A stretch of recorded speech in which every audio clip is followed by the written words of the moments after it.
All right, guys, we're about to start tearing down the Gen 462. That was a 6.0 board to the 6.2 that I got to get the internals out of for the Blazer engine. I got a 11 millimeter socket, a 13 millimeter socket, and a 15 millimeter socket.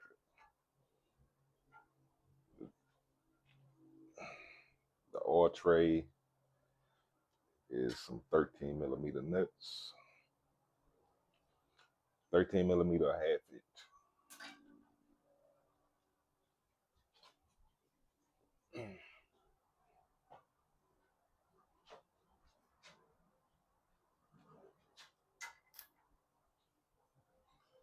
So like I was saying, I'm tearing this motor down to get the internals out of it to put into the Blazers 6.2, which is right there. But this engine had a lot of stuff going on with it. So we got to see what the damage is.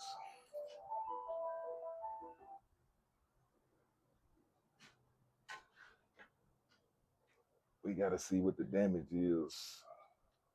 See what's going on.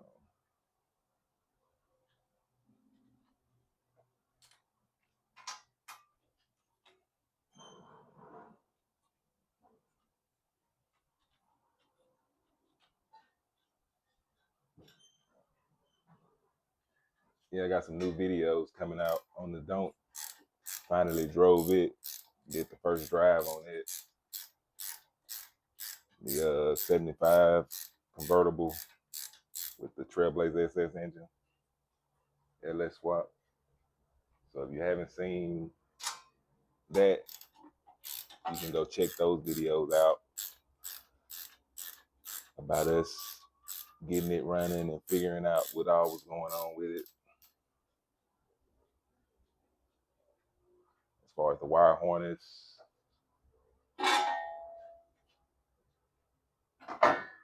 so we got that off. Now we got access to the actual main cap bolt, which the ones in the sides are 10 millimeters, so I need a 10 millimeter. But my main thing with this video is I really just want to pull a couple pistons out and see what's going on. Look at the bearings. Make sure the bearing's still good. Make sure it's not anything catastrophic happened on the bottom end.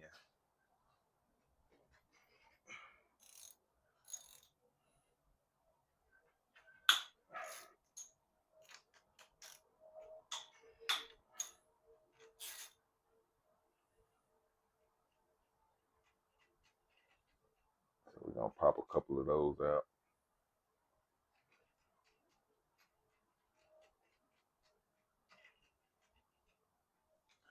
We can look at the bearing surface, the piston rings. Make sure nothing's broken on the bottom end, which it didn't have any bottom end noise, but you just want to make sure. Okay.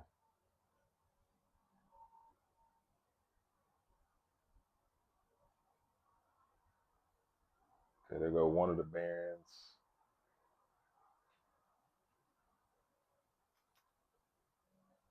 You can look at the surface.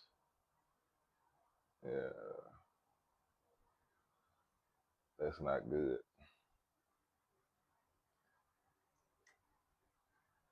Has like some wavy stuff going on.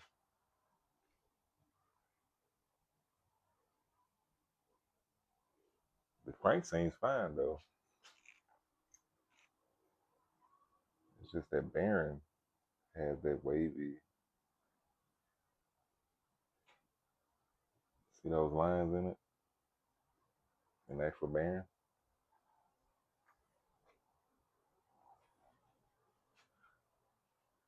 Let's pull this cap off. We're gonna pull this cap off and look at that cap and see if it looks similar.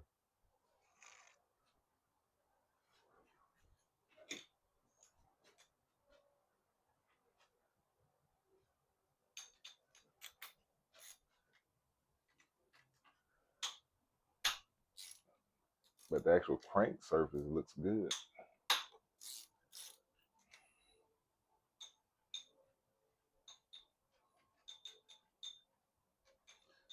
We're gonna see if this one looks similar to that one.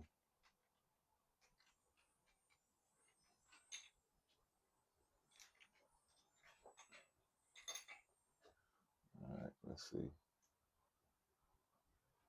Yeah, it's similar. Get a towel.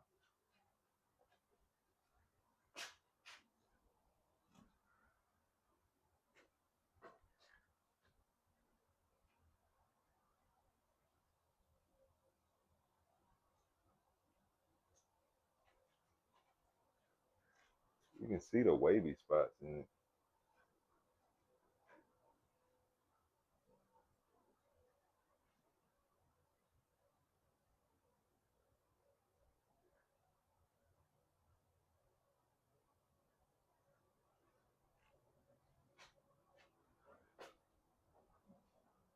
Which at the end of the day, the bearings don't really matter because, like I said, I just need the hard internals. I just need the crank, the rods, and the pistons.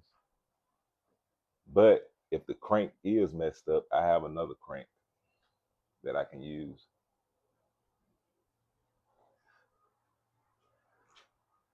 Now you just seen the rods, you just seen the bearings on the rods.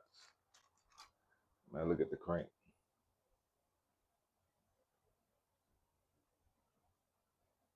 Crank is still flawless. I mean, it's not flawless, but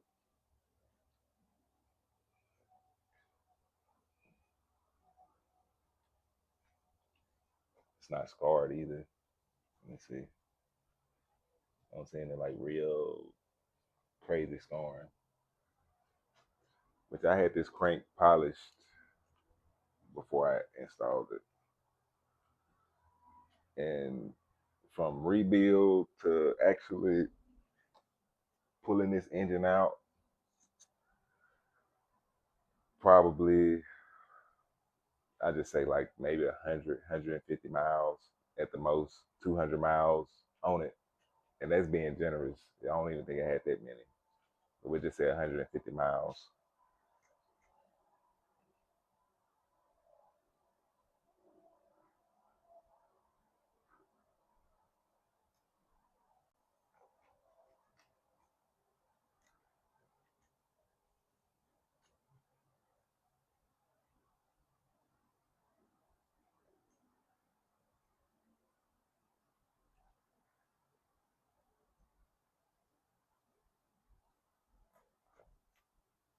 And there was no bottom end noise. Had oil pressure. Had good oil pressure. Crank. Now I'm super curious. I'm super curious now. We gonna pull one of these main caps off because now I want to see if the main cap is also in the same boat.